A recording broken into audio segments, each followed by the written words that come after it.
We'd just like to start by acknowledging the Gadigal people of the Eora Nation whose ancestral lands our city campus now stands, and we'd like to acknowledge them as the traditional owners of this land and place, and recognise and acknowledge their elders past and present.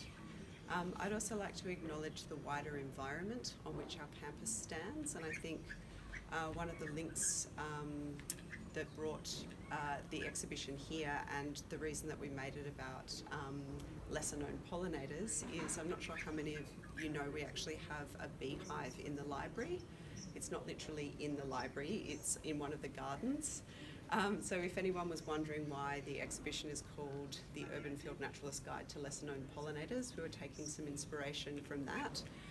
And also to something that I learned a year or two ago, or Andrew and I did. Andrew Burrell is the co-curator of this exhibition, is that there's actually what's called a B&B highway that runs sort of through and past this building, and that's the Bird and Bee Highway. And I think particularly for people who work in the Faculty of Design, Architecture and Building, being aware of our environment and how we design into, around, through and for it is a really important part of what we do. So today we've invited Cecilia, Heffer and Donna Sgro to speak to us about the work that they have in the exhibition. They're a couple of incredibly beautiful pieces of textile work, and I guess today I just wanted to ask you to speak a little bit about how you draw inspiration from nature. Obviously we are in and part of nature, but the natural world I know is something that's really important to both of you in your work. And so Donna, if we can start with you, and then we'll talk about your work here. Cecilia will introduce her work, and then we'll go over to the stairwell to have a look at the lace work hanging there. Thanks, Zoe. Okay, I actually brought a few props which I might need. Yeah, great. Before I start talking, thank you. I guess, can everyone hear me if I talk this loud, or should I project a bit further? Okay, so my work that's here at the moment is, I guess, a small piece of a much larger project, which I think it finds its meaning more when it's placed within the context of the larger project.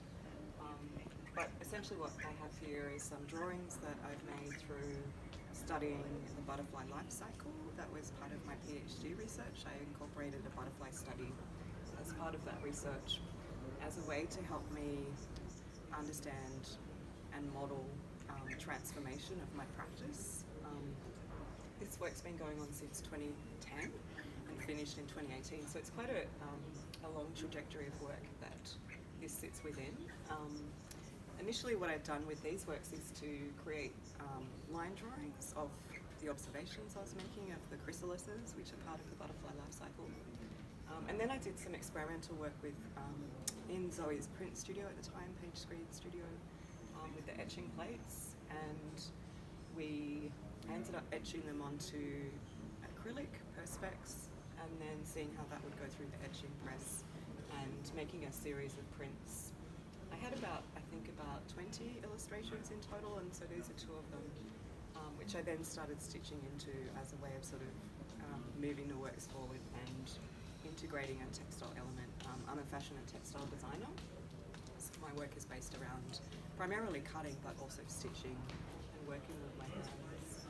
The reason I started looking at the butterfly life cycle is because of an experience I had as a fashion designer working with a fabric called Morphotex. So one of my props today, I've got a little piece of the Morphotex fabric here, which I can pass around. But this fabric was made by a company called Teijin Fiber in Japan, and they modelled the fibre technology by looking at a blue morpho butterfly's wing and how light was created and colour was created through reflection of light in the actual butterfly's wing, and then replicated that at a nanoscale to produce the fibre. So this fabric itself is woven with silk. They can't really produce it on its own because it's far too fine. But I'm just pulling out some of the Morphotex fibres, so when I pass them around you can kind of have a look at them. People are always quite fascinated with this fabric, and in terms of the context of my practice and the project working with the butterflies, it really inspired me to look further into the butterfly life cycle as a way to as I said, to sort of model an idea of transformation and change as a way to change my practice, because I wasn't happy with the practice as it stood. I thought that there should have been a more in-depth grounding to it. I was kind of floundering around, sort of thinking, well, where next?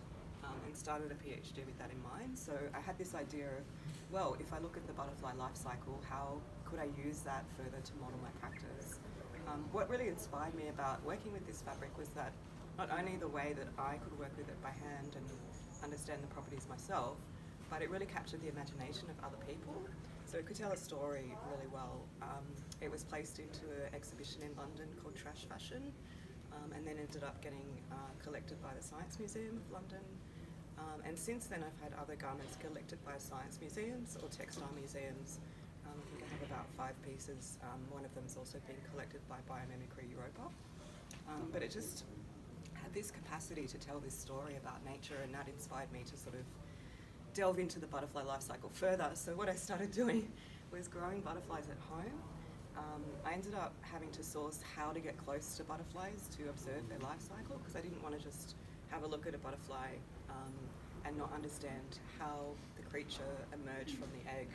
And my interest was in metamorphosis, so I really wanted to gain an access to the process of metamorphosis, but how to do that was really kind of part of the problem solving of that project. I first went to the Kuranda Butterfly Sanctuary in Far North Queensland, because I knew they had some setups where you could go behind and see the metamorphosis and the eggs and all of this, but you couldn't get very close. So I decided to do it myself, and found that by contacting people who had butterfly kits for classrooms, I could get access to both the plants I needed and the eggs themselves. So coming through the post, they got sent to me, and I spent, each cycle probably takes about 5 or 6 weeks, and I set up all the plants in my kitchen, watched the caterpillars growing, documented them every day.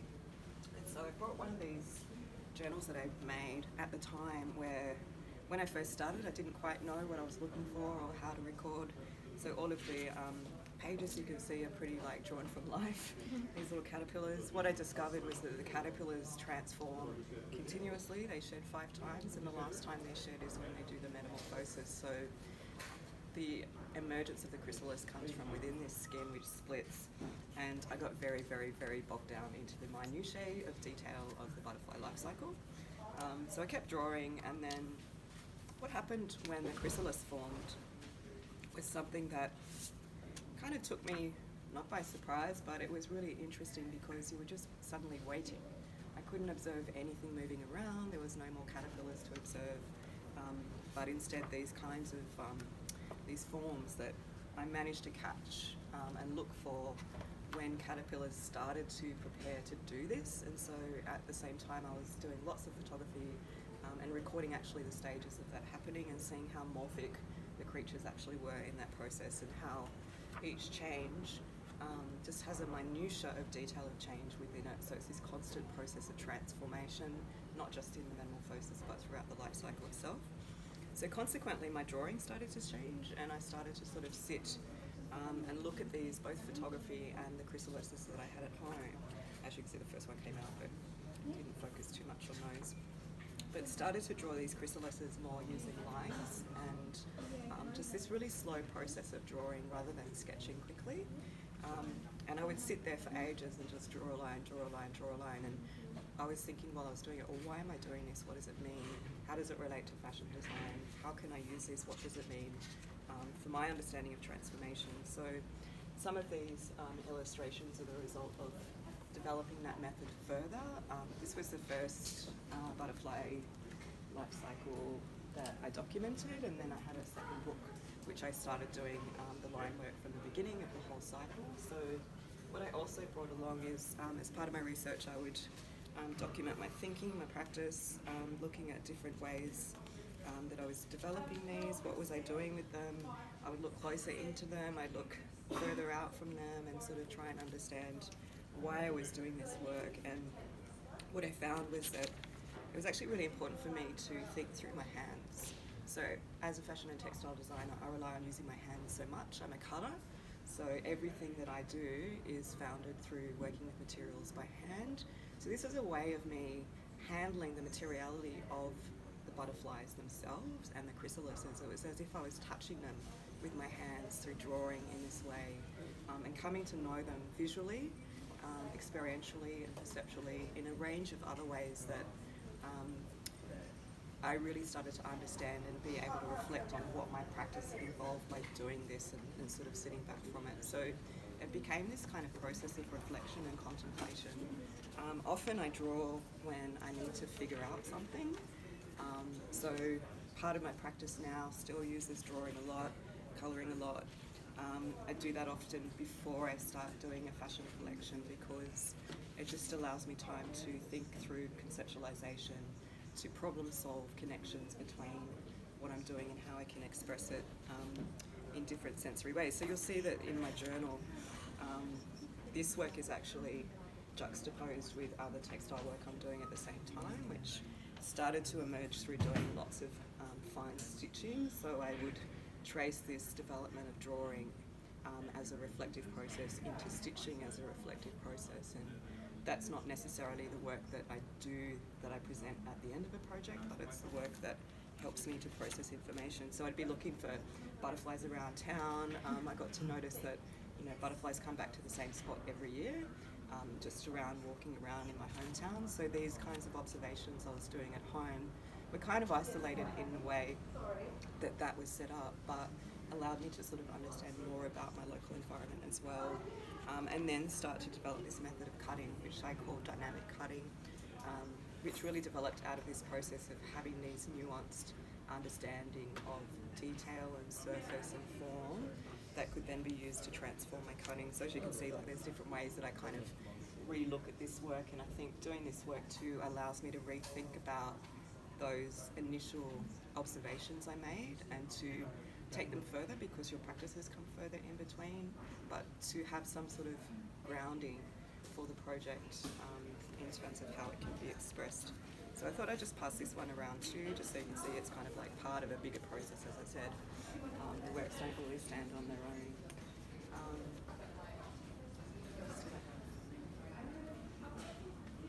Yeah, I think that's pretty much what I wanted to say today. I don't know how long that's gone for. Is it a little bit No, short? it's perfect. Yeah. And what a beautiful description of process. And Yeah. I mean, the only thing that I said is, could you just talk about how you draw inspiration from nature? And I can't imagine a better explanation than that for your work. So thank you. Thank you, Sally.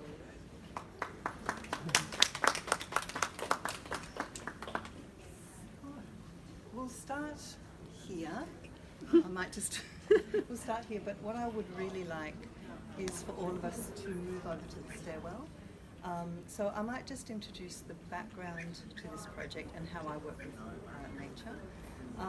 But really the materials will tell you far more than I can. So to introduce this project, I really want to thank Zoe for inviting me to be here, and also Karina for hanging the Government House legs, because it's wonderful to be able to revisit a project after such a long time.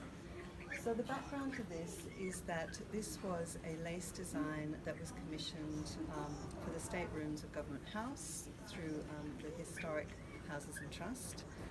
And so I just want to talk you through the process of what influenced me at the time.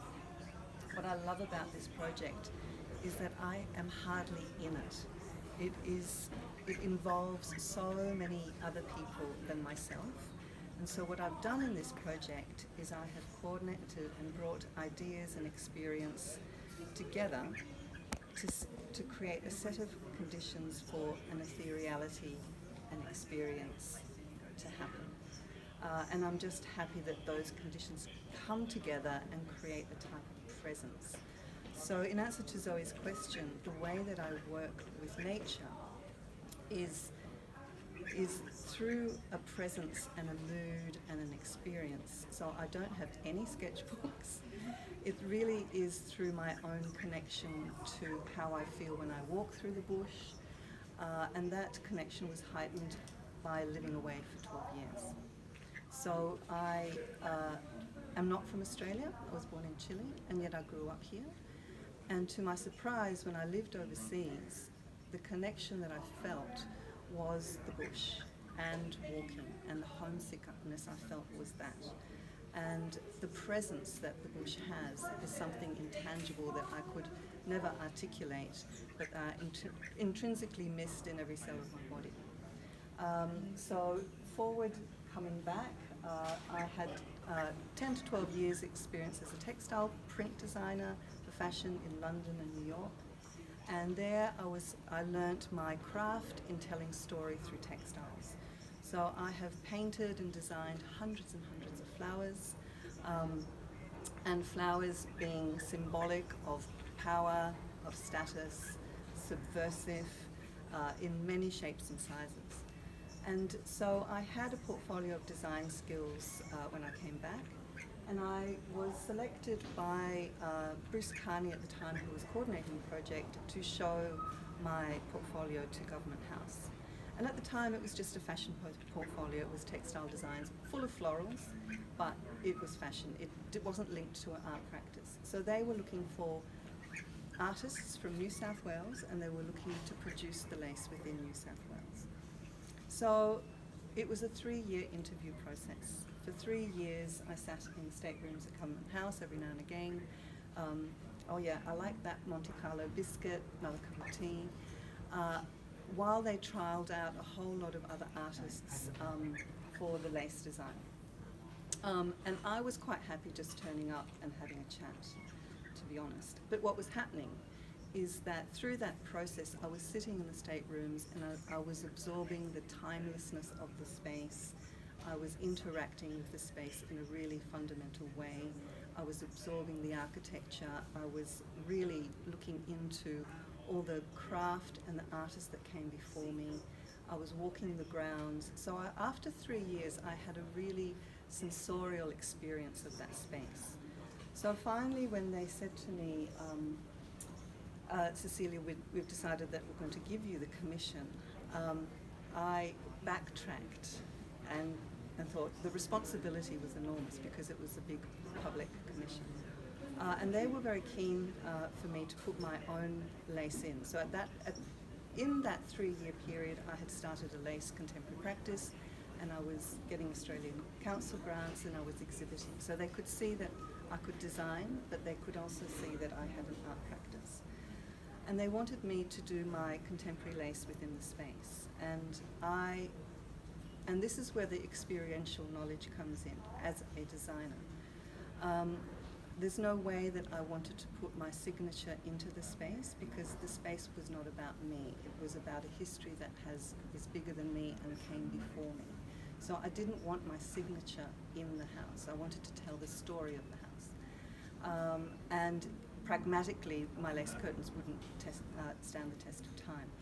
So I was awarded the commission. I walked out of the gates and my legs turned to jelly, thinking, great. And for 8 months, it turned into a material research project for me. So if I hadn't had 12 years of industry experience in being able to translate designs into a material, into a print, and by that stage I had no idea about lace design whatsoever, but I had that knowledge of designing. So I, to my surprise, kept on being presented with ideas, because they specifically wanted to produce it in New South Wales. We've closed all our production mills. We have nothing to produce here. So they wanted me to do applique, and I said that would look awful. They wanted me to print, would look awful. And I kept on just saying no and no to propositions, until finally Bruce conceded, and he found me a lace mill in Scotland called Morton Bullen and Young. And although I never went, he showed me a whole series of lace net samples, and I completely clicked into what I was going to do. So the next step was to, how do I tell the story of the house? How do I convey timelessness? How do I convey the gardens? How do I bring them in? And I was really clear that I wanted to create something classic. And on my trips back from overseas, I started to notice that there was something different going on in our identity as a country, the way that we were relating to the landscape and the bush, the indigenous knowledge, and how Australians were starting to articulate how the landscape had this incredible influence on them. And so I wanted to create a contemporary Australian lace by creating a lot of space. You'll probably go and see the lace at the end, but anyway. So within the, so I was introduced, through my research, I went to the Mint Library, and the designs were beautiful, but they were very William Morris, and so the language of that was very stylistic, and I didn't want to do that. I wanted to create an experience. And so through trial and error, I discovered the work of the Scott sisters, who are these wonderful women. I thought they were in the early 1900s, apparently they're in the late 1800s, and they created this extraordinary legacy of botanical drawings, studies of New South Wales flora and fauna, and I thought that would be a wonderful starting point to translate. So very seamlessly I started to trace their work and adapt their work, and turned it into a very large-scale lace work. So perhaps now is a good time to go over and look at the lace. I don't know how much time I've got. Keep going. Take us for a walk. Okay. Yeah.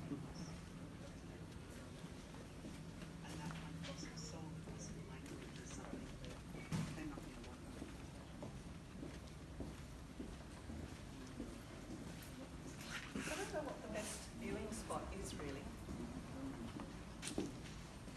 Down the stairs around the corner. Ooh.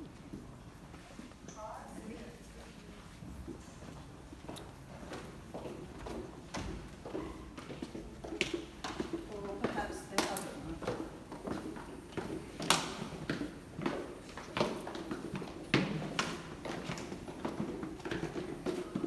Is this good?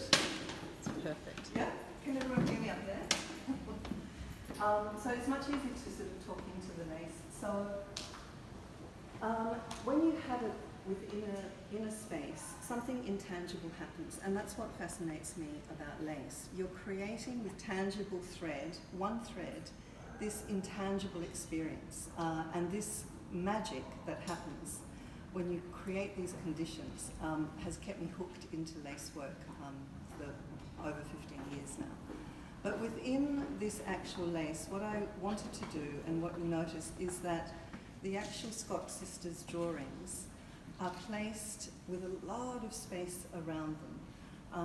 It is actually produced on one of the widest looms in the world, linked to a CAD system. So for a textile designer at the time, it gives you a 1.5 metre, I'm going to get nerdy on you, repeat system, which gives that lace incredible amount of scale. If you look at the grevillea leaf right at the top, the way that it has been half dropped, so you see it here, and then it's half dropped nearly 2 metres down, and it's half dropped at 1 metre. Within this lace work, there is this incredible circular motion that you might not actually notice within the piece. But flowers are tossed on purpose, they're put at particular angles. The way that they have actually been woven is that some of the leaves are opaque, which is solid, and the other leaves are translucent. So close up, this is a very kind of basic curtain netting, but from a distance it gives you this visual perspective and this ethereality, which is the magic of the lace. So there's operating on different levels. One is an experience and the other is a design. And I very consciously chose New South Wales flora and fauna to give the guides a hook, a specific story, or to give the guides their story of talking about the house and about the surroundings and about the gardens. And I believe to this day they still talk and take public tours around and talk into the space through the nature and through the flora and fauna. But it's doing something else as well. It's creating a presence in a space that is timeless. Unfortunately, the refurbishment, the governor's wife took out all the other designs in the house, which is public money, which I don't know how that even is possible. But the curtains stood the test of time. I think purely because they're so quiet and so reserved. And so it's sort of a classic clean lace without a frilly lace border. So the historian at the time pleaded with me to do a lace border, and I adamantly said no. I just wanted to cut the flowers through as you would looking through a particular window. So that's kind of the story of this lace. I could go on for a long, long time. But I think there is something in how we design with materials by drawing out the inherent expression that the materials can give us. That is a method of designing more sustainably. So I'm happy that this design has stood the test of time. It doesn't have any signature of my own at all, but it tells it tells somebody else's story. It tells a historic story, but in a contemporary way. So I think that as a method, that is something to consider stepping into the future.